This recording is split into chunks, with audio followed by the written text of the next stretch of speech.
नमस्कार मित्रों, आरोग्य जीवन यात्रा में आप सबका स्वागत है। मैं doctor Rajesh Patel, naturopath doctor हूँ, योगा का मास्टर भी हूँ और फूड एंड न्यूट्रिशन का भी मैंने अभ्यास किया है। और हम यहाँ नेचुरल डाइट सिस्टम यानी कि योगाहार पे बातें करते हैं। योगाहार मतलब आहार का इंजीनियरिंग। खाने पीने में आहार के जो कानून है उसके ऊपर हम बात करते हैं, कुदरत के कानून पे बातें करते हैं और इससे आप अपनी शरीर की बीमारी ठीक कर सकते हो।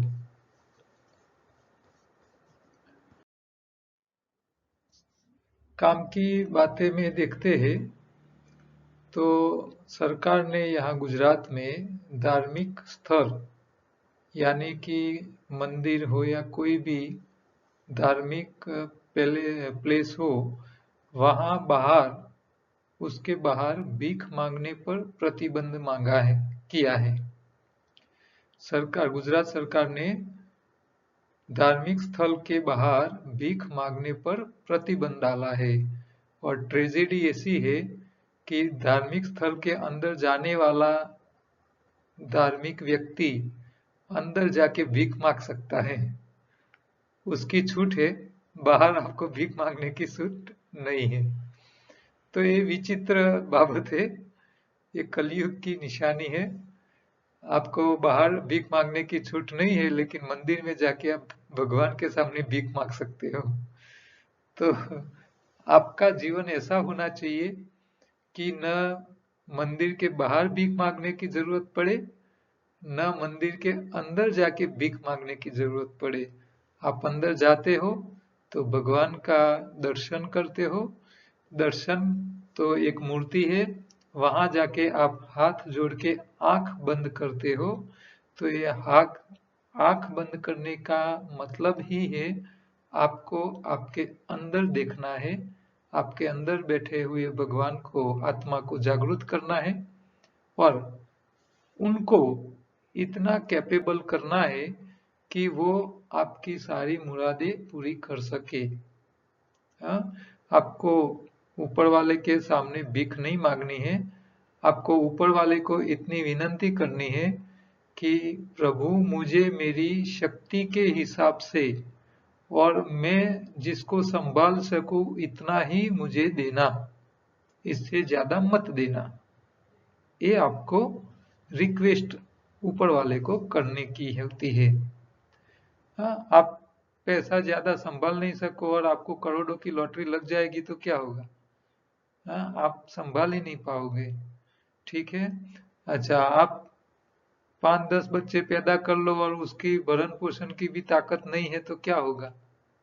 तो ये भी नहीं होना चाहिए। ठीक है। तो ऊपर वाले के पास कभी भीख नहीं मांगनी है, उनको इतना बोलना है कि मैं जितनी मेरी कैपेसिटी क्रिएट करूं उसके हिसाब से, मेरी लायकात के हिसाब से तू मुझे दे। हाँ?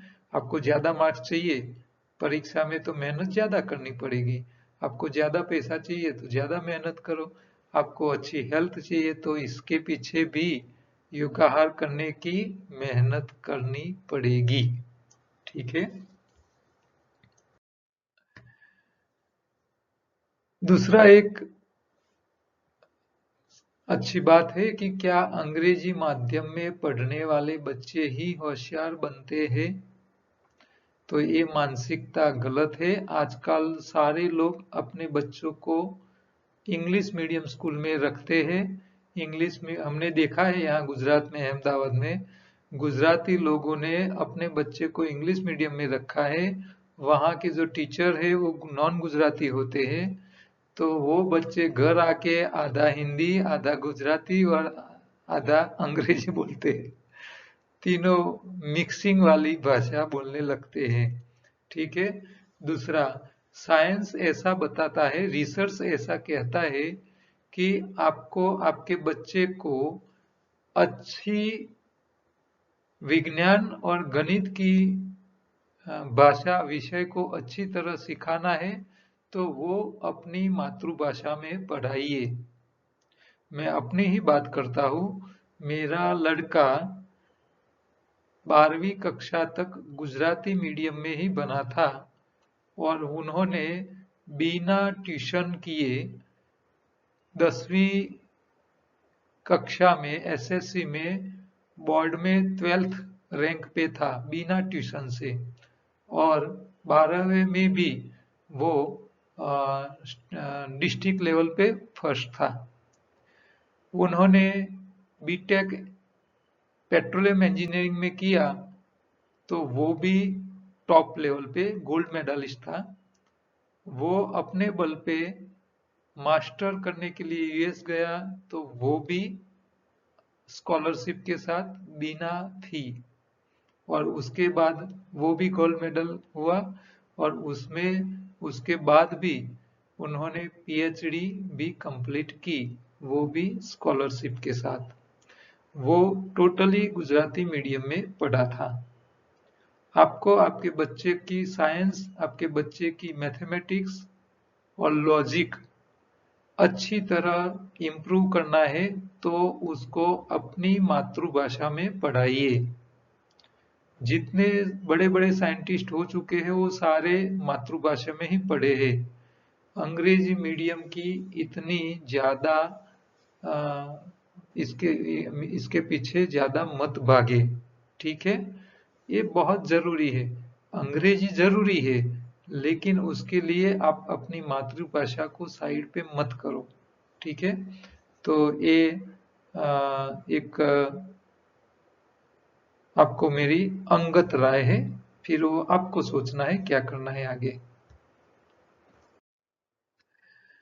दूसरा, एक पिछली साल एक मैसेज आया था न्यूज़पेपर में, ये गुजराती में है लेकिन मैं आपको हिंदी में बोलूंगा। क्यों? क्योंकि आप सबको जो वीडियोस देखने वाले हैं उसको सावचेती के रूप में है।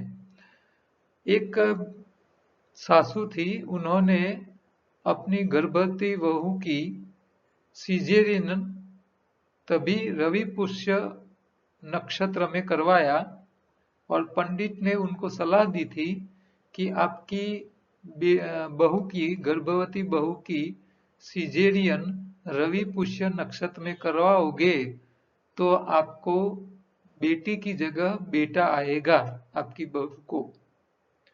लेकिन हुआ क्या? बेटी ही आई। तो ऐसी ज्योतिषी या पंडितों की गलत राय में आके आप ऐसे ऐसे लोगों को क्या कहा जाए, मुझे तो समझ ही नहीं आती है।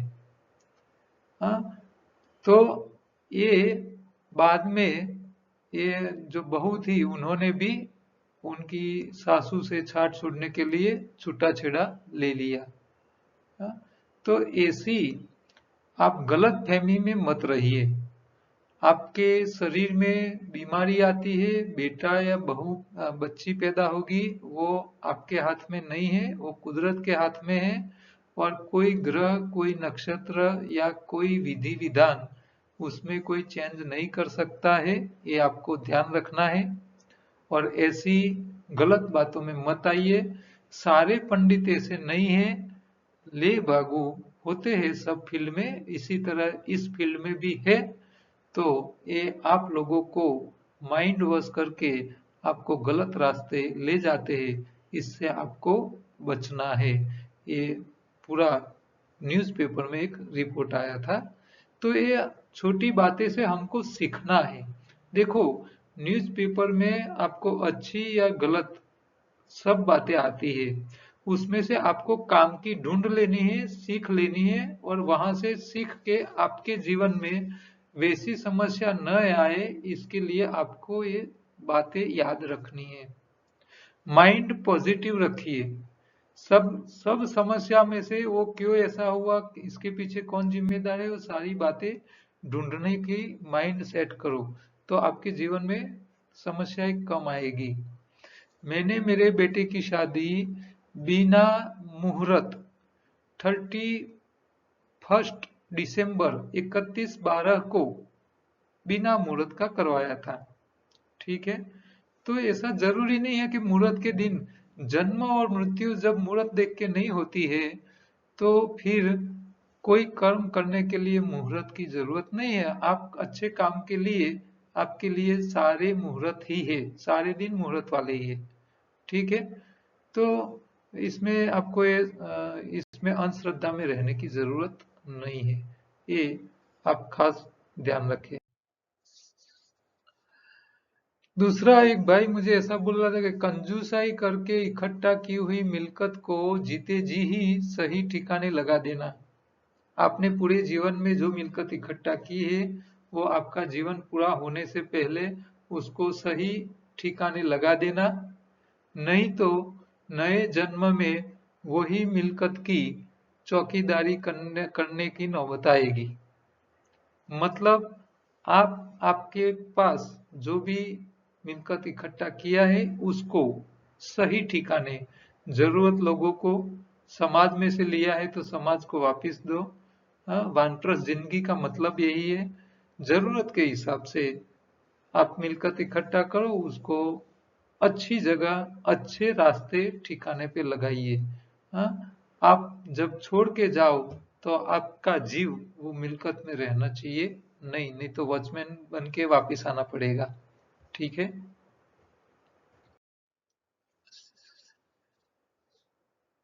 दूसरी एक अच्छी बात मुझे बतानी है कि मनुष्य का जन्म ही धर्म नहीं है, लेकिन कर्म ही धर्म है। ये बात भारतवर्ष में सिर्फ आपको मिलिट्री सर्विस में ये सुनने को मिलेगा। हमारी इंडियन आर्मी है, उनके कोई भी क्वार्टर्स में आप जाओगे, हेड क्वार्टर्स में, उनकी ऑफिस में, तो ये वाक्य लिखा होगा कि जन्म ही धर्म नहीं है, आपका कर्म ही धर्म है। मान लो आप कोई भी ज्ञाति को हो, लेकिन आप सैनिक हो, तो वो आप क्षत्रिय हो, और क्षत्रिय का धर्म है देश की रक्षा करना, पब्लिक की रक्षा करना। चाहे आप ब्राह्मण कुल में जन्मे हो, या बनिक हो, या शूद्र की ज्ञाति में जन्म लिया हो, लेकिन आप सैनिक हो तो मतलब आप क्षत्रिय हो, आपका धर्म क्षत्रिय का है। आप किसी भी ज्ञाति में जन्म लिए हो, लेकिन आप शिक्षक हो, तो आप ब्राह्मण कर्म कर रहे हो। आपका काम है ब्रह्म का ज्ञान सबको देना, बच्चों को सही ज्ञान देना, ये ब्रह्म का काम है, ब्राह्मण का काम है। जन्म से ब्राह्मण नहीं हो, आप कर्म से ब्राह्मण हो। जन्म से आप क्षत्रिय नहीं हो, आप कर्म से क्षत्रिय हो। आप पुलिस वाले हो तो आप क्षत्रिय हो, आपकी फर्ज है आम पब्लिक की रक्षा करना, फिर आप पब्लिक आपसे डरनी नहीं चाहिए। और अभी हालत ऐसी है कि पब्लिक पुलिस से सबसे ज्यादा डरती है। हाँ? तो ये गलत है। आपका धर्म ही क्षत्रिय धर्म है, आपको ये निभाना जरूरी है। तो ये छोटी बातें माइंड में डालनी है जो नई पीढ़ी है उसके। पुराने लोग जल्दी बदलने वाले नहीं हैं, लेकिन जो नए बच्चे हैं, नई पीढ़ी वाले हैं, जवान लोग हैं, उनको ये सच्ची बातें समझाए। आप खुद समझ लीजिए और लोगों को समझाइए। समय हर समय को बदल देता है, समय को समय बदलने का समय दो। ये बहुत बड़ी बात है। किसी का समय एक रहता नहीं है। समय 24 घंटा हर सेकंड बदलता रहता है, और परिवर्तन संसार का नियम है। आज पृथ्वी जो है वो हजारों लाखों साल बाद वैसी नहीं होगी। हजारों लाखों साल पहले पृथ्वी जैसी थी वैसी अभी नहीं है। और ये सूर्य हर रोज कभी एक समय पे उगता नहीं है, और कभी एक समय पे उसका वो रात पड़ती नहीं है। तो ये सूर्योदय और सूर्यास्त दोनों हर रोज समय बदलते हैं।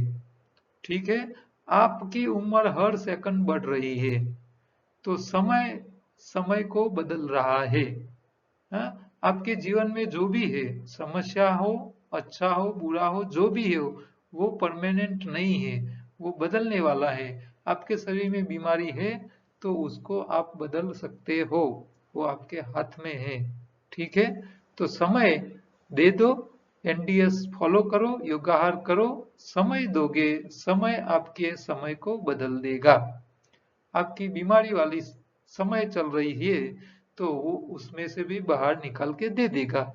टाइम देना पड़ेगा, नियमों का पालन करना पड़ेगा। ठीक है। एक भाई ने मुझे पूछा, सर आप वीडियो में बोलते हैं कि जो काम करता है वो तीनों टाइम खा सकता है, तो तीनों टाइम कौन सा खाना पका हुआ या कच्चा खा सकता है? ये बात पूछी है, प्रश्न है।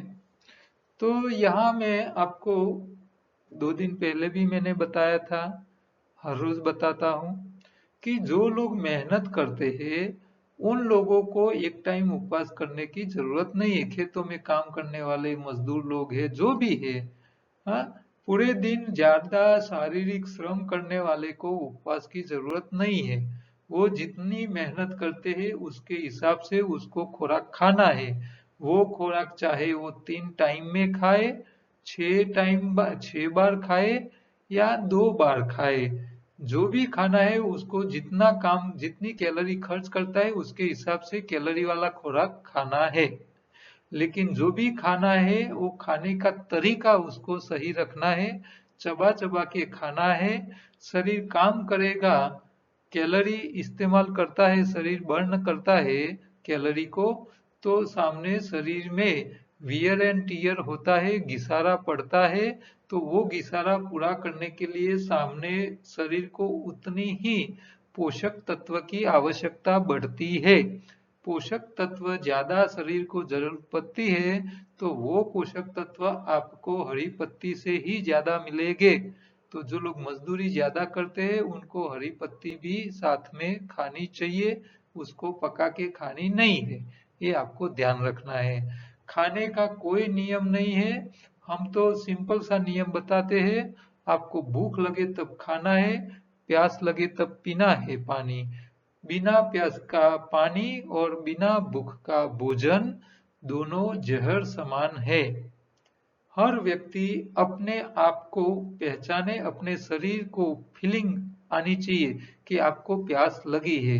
एक भाई मुझे फोन करके पूछ रहे थे, साहब मुझे प्यास लगी या नहीं लगी है कैसे पता चले? अब ऐसे सवाल करने वाले को क्या बोले? ऐसे लोग भी हैं कि भी वो हमको पूछ रहे, सब मुझे भूख लगे, प्यास लगी है तो कैसे पता चलेगी? अरे प्यास लगी है और तुमको पता नहीं चलता है तो तुम तुम्हारे शरीर में रहते हो, कहाँ रहते हो? ये भी एक नवाई की बात है। ऐसे अटपटे सवाल वाले भी मिल जाते हैं मुझे। ठीक है। तो आपको ये आहार का इंजीनियरिंग ध्यान रखना है। कौन सा खुराक कैलोरी देता है, कौन सा खुराक न्यूट्रिशन देता है, और आपके शरीर में खून अच्छा, मतलब आपका शरीर का कारीगर अच्छा बने, इसके लिए आपको हरी पत्ती सबसे ज्यादा खानी है। हरी पत्ती आपके कारीगर भी देते हैं शरीर के, और आपके शरीर के रिपेयरिंग का सामान भी देते हैं। उसको आप डाइट में शामिल कीजिए। ये बातें आपको कोई नहीं बताएगा। ठीक है। आप देखो, न्यू डाइट सिस्टम वाले की बातें सुनिए, डॉक्टर विश्व स्वरूप राय चौधरी की बातें सुनिए, और आप डॉक्टर खादिर वली की बातें भी देखिए, और दूसरे कई डॉक्टर्स की, आप एलोपैथी वाले, आयुर्वेद वाले, होम्योपैथी वाले। लेकिन ये 3 प्रकार की डाइट की बात कोई करेगा नहीं।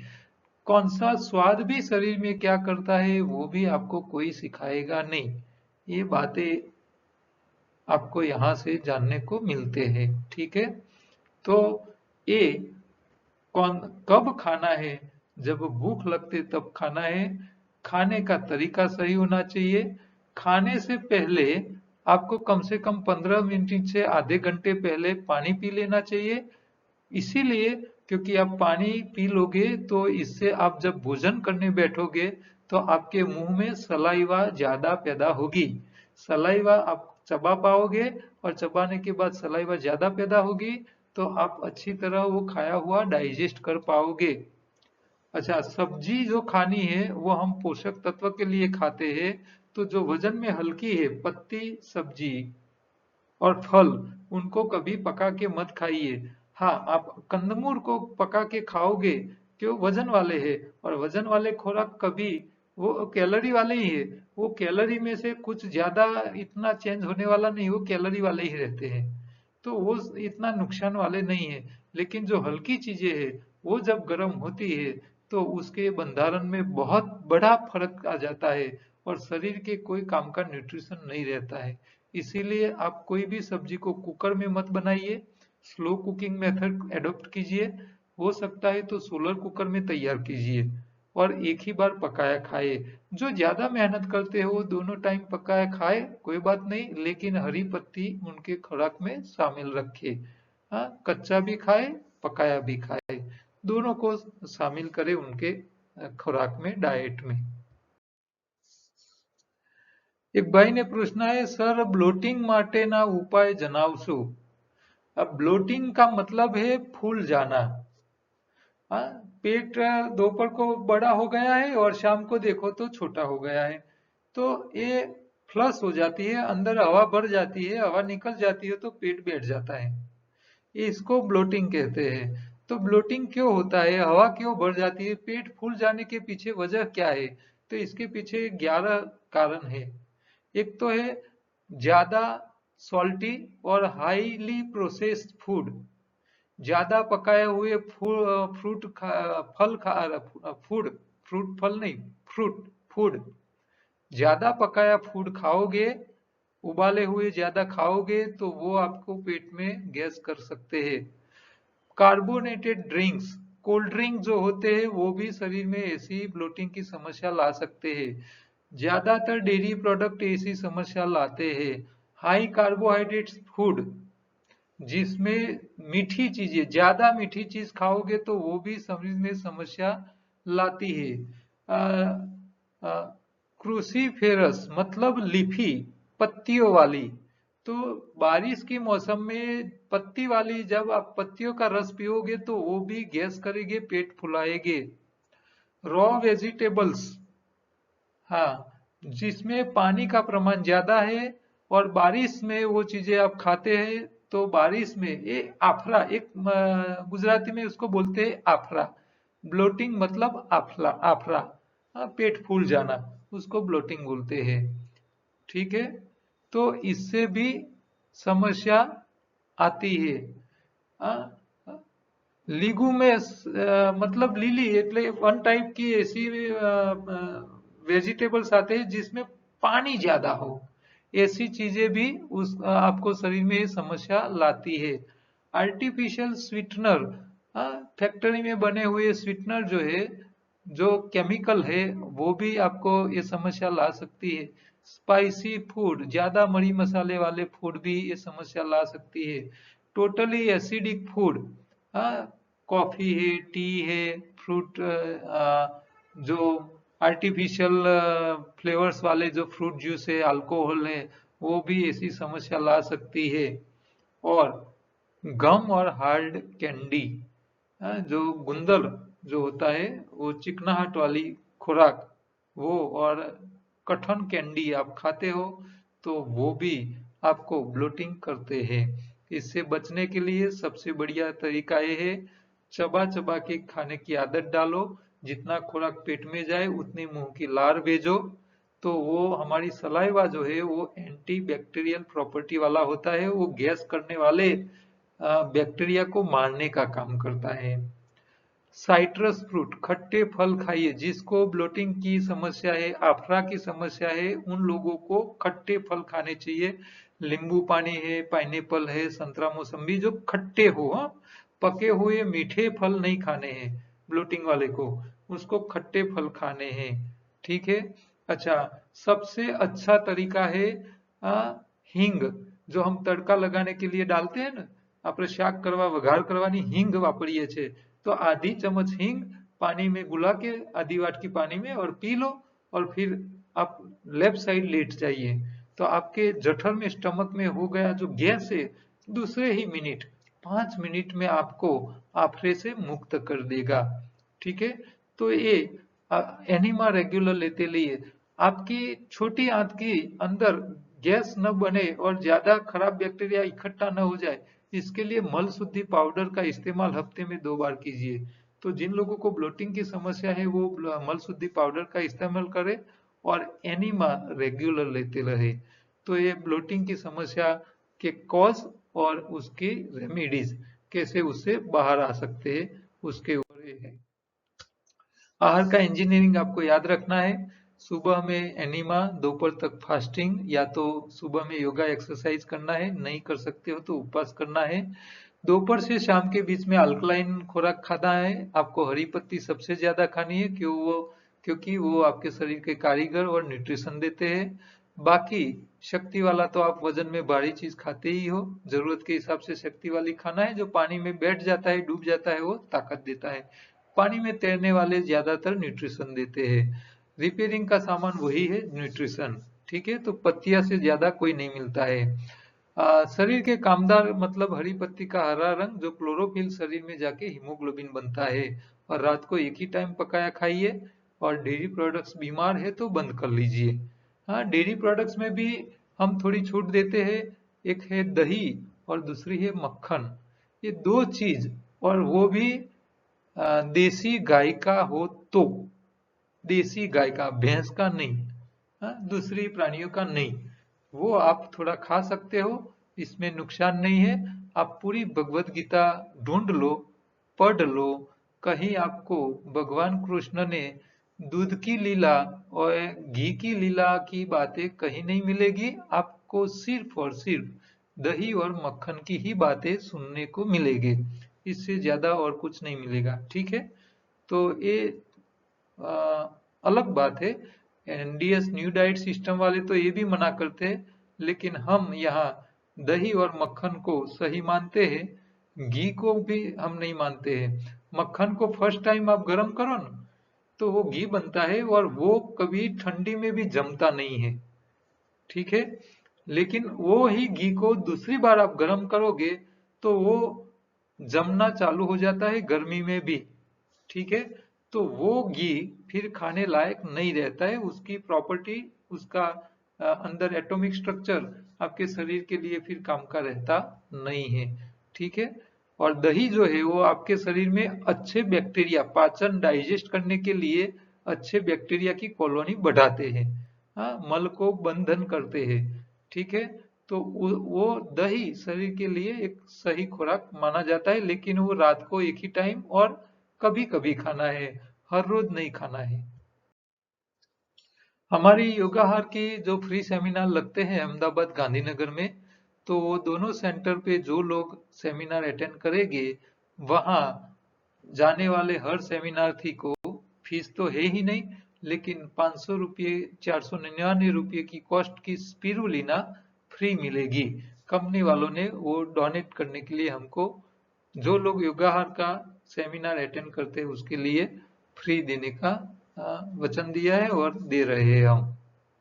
तो अहमदाबाद में, गांधीनगर में रहने वाले को ये लाभ लेने की मेरी विनंती है। ये पूरा आहार का इंजीनियरिंग है, ये चित्र मेमोराइज कर लीजिए। हाँ, ये हर रोज मैं आपको बताता हूँ, इसीलिए बताता हूँ कि यही एक फाइनल नेचुरल डाइट सिस्टम की, ये आहार की इंजीनियरिंग है।